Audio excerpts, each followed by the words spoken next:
빌립보서 3장 10절에서 14절까지의 말씀 함께 나누겠습니다. 10절에서 14절 한 절씩 읽겠습니다. 내가 바라는 것은 그리스도를 알고 그분의 부활의 능력을 깨닫고 그분의 고난에 동참하여 그분의 죽으심을 본받는 것입니다.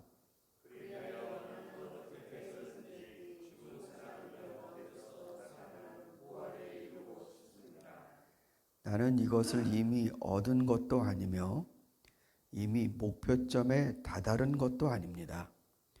그리스도 예수께서 나를 사로잡으셨으므로 나는 그것을 붙들려고 쫓아가고 있습니다.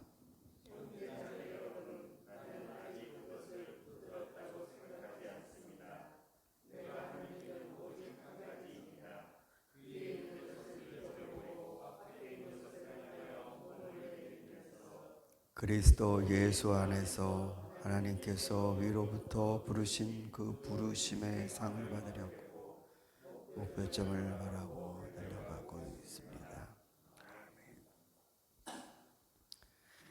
우리가 예수를 믿는 그리스도인이면서도 마치 ABC로 따지면 A에 해당하지만 좀처럼 그런 게 있어?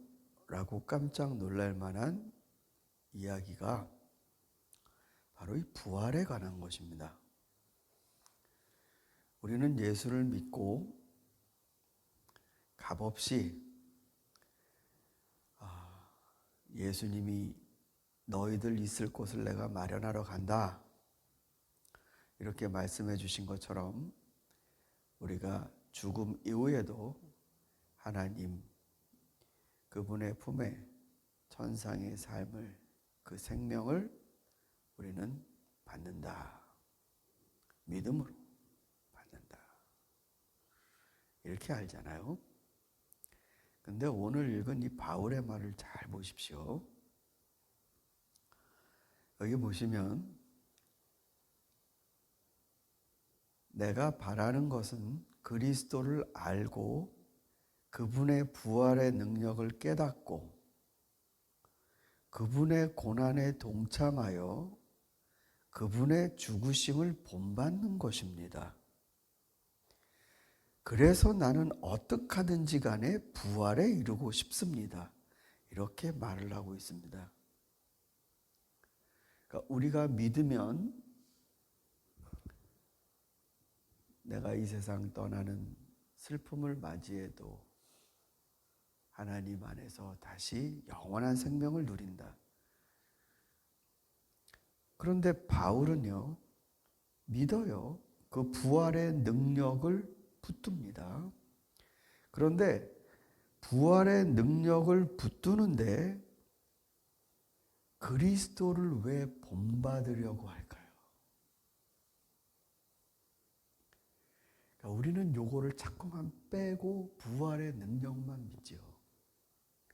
근데 사도 바울은 부활의 능력, 그것을 믿는데 전심으로 그리스도의 죽으심을 본받으려고 한대요. 바울이 깨닫는 복음은 이런 겁니다. 내가 예수를 믿어야 되는데 예수를 믿는다는 건 그의 죽으심이 곧 그의 부활로 이어진다라는 걸 믿는 겁니다. 그러니 자기가 그의 죽으심을 본받아서 부활로 가려고 하는 것입니다. 그래서 부활은 하나님의 능력이지만 그 부활에 참여하기 위해 자기는 그리스도를 본받는다. 특별히 그 죽으심을 본받는다. 이게 우리 성도들에게 아주 중요한 복음의 한 축입니다.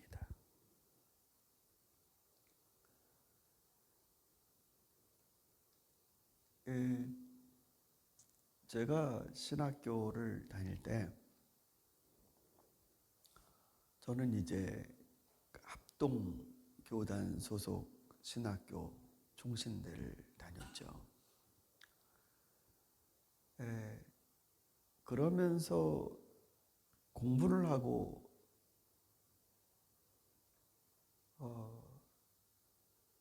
자기의 생각을 신학적으로 정립할 거 아닙니까? 그러면 난 죄인이고 하나님 은혜로 예수님 믿게 되었고 그 다음 내 안에서 성화의 과정을 지금은 아직 미약하지만 점점 성화의 과정을 거쳐서 하나님 앞에 하나님 자녀의 참된 모습으로 회복돼 간다. 이렇게 생각을 했습니다. 성화라는 것이 뭘까? 내가 욕을 하루에 100마디씩 하면 조금씩 줄여서 나중엔 욕을 한마디도 안 해도 내 마음의 표현이 다 되는 뭐 그런, 내가 나를 위해서 100%의 삶을 살았다면 성화되면 점점 90%, 80% 줄이면서 남을 위해서 살아가는 것인가? 사도 바울은 구원 이후에 내가 그리스도를 만나게 된 은혜 사건 이후에 너무나 분명한 삶의 이 밀도를 갖습니다. 그리스도의 죽으심을 본받아야 한다. 성화라는 말도 없어요.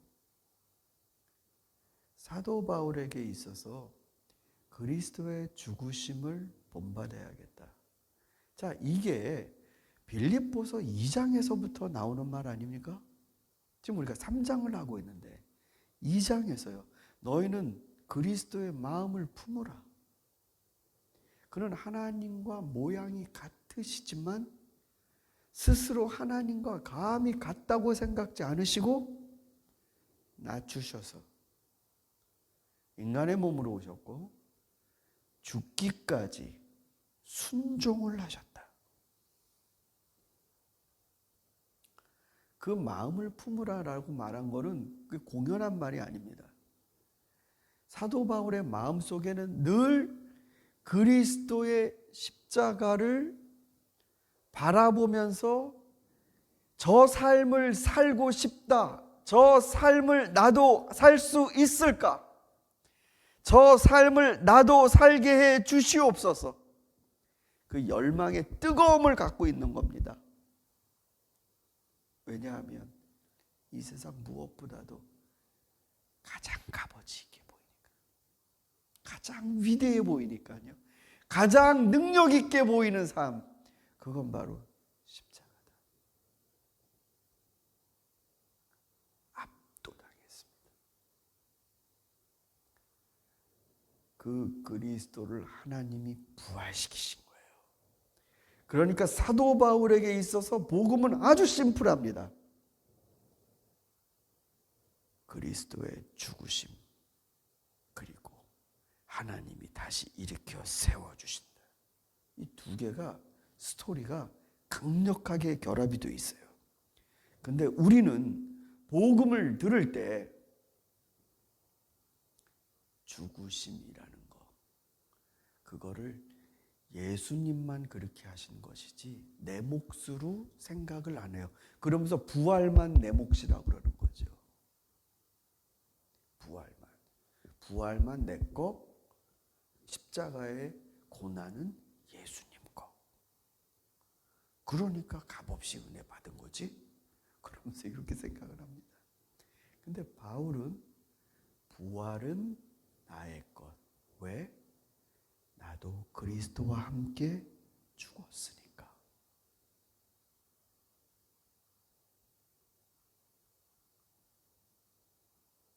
그 마음이 자기를 사로잡았습니다. 사는 날 동안, 아니 어느 누가 항상 뜨거운 신앙을 그 온도를 유지할 수 있겠습니까?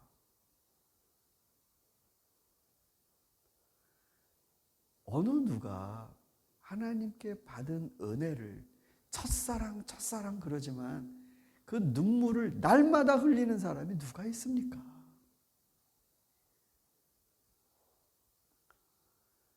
사도 바울이나 예수님 직접 만나서 배우고 능력받은 그런 제자들은 그랬을까요? 아니요. 단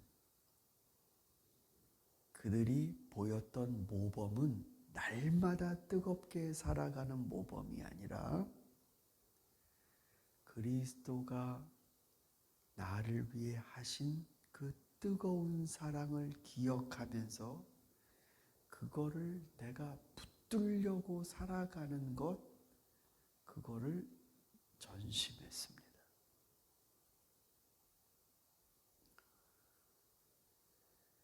그러니까 예수께서 나를 위해 죽으셨다.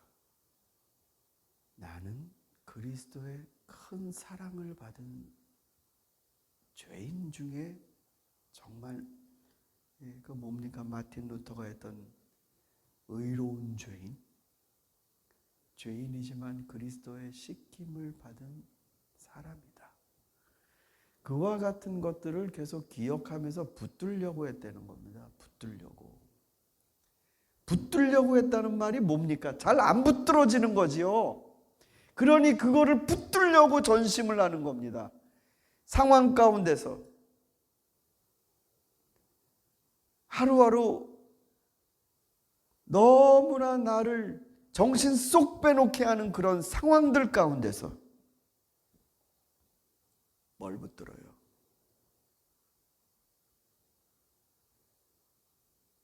사도 바울은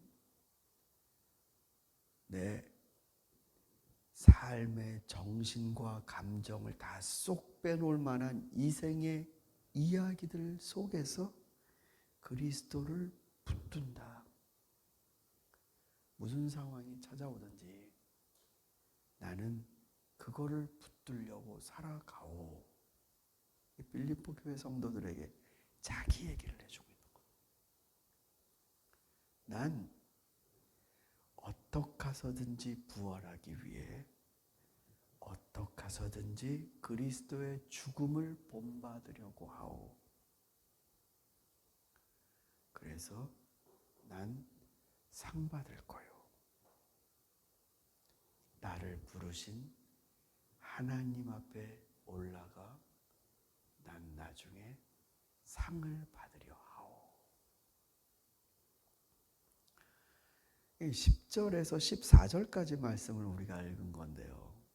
이게 일종의 사도 바울의 대본입니다. 인생을 살아가는 대본, 시나리오입니다. 내 생각은 이런데 난 그래서 이렇게 할 거고 나중에 난 상 받는 게 내 목표요. 하나님 앞에. 여러분은 어떤 대본을 갖고 사십니까?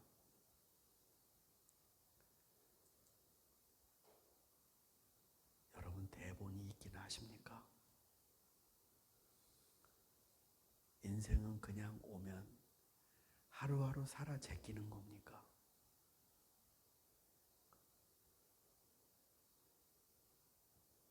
너무나 단순하지만 굵직한 내 삶의 시나리오를 갖고 있습니다. 사도 바울은. 난 그리스도의 죽음을 본받는데 내 삶을 쓸 거요. 그래서 그리스도의 부활이 내 부활로 경험되고 나를 불러주신 하나님 앞에 상을 받는 이게 내 인생의 목표요. 내가 죽게 된다면 그걸 위해 죽게 되는 것이고 내가 살게 된다면 그걸 위해 살게 되는 것이요. 이 말씀은 다른 사도 바울의 서신서에서는 좀처럼 발견되지 않는, 어쩌면 빌립보 교인들에 대한 사랑과 그리움, 그 뜨거운 마음이 있었기에 자기의 이야기를 보여주는 것 같습니다. 사랑하는 성도 여러분, 여러분 하루하루도 주님 은혜로 살아가지만 여러분 살아가시는 삶, 그걸 인생이라고 그러죠. 여러분 대본이 뭡니까? 대본. 자식 잘 키우는 게 대본이에요. 나라는 사람이 지금의 삶과 내 죽음과 죽음 이후 하나님 앞에서의 내 모습을 이어낼 수 있는 그 시나리오를 우리가 가질 때, 즉 예수님이 사셨던 그 대본과 우리가 살아가고 있는 대본이 같은 맥락이어야 할 때 참 그리스도인이다 라고 내 스스로가 나를 확신할 수 있지 않겠습니까? 아무쪼록 우리도 그리스도의 부활을 체험하기 위해 어떻게 해서든지 죽음을 본받으려고 한다는 사도 바울의 이 대본을 좀 컨닝을 해서 그리스도인이면 이렇게 살아야 되는 거구나 정신 차리고 하나님 앞에 상 받을 수 있는 삶의 인생의 진도를 나가는 지혜롭고 또 준비하는 성도가 될 수 있기를 바랍니다. 우리 함께 기도하겠습니다.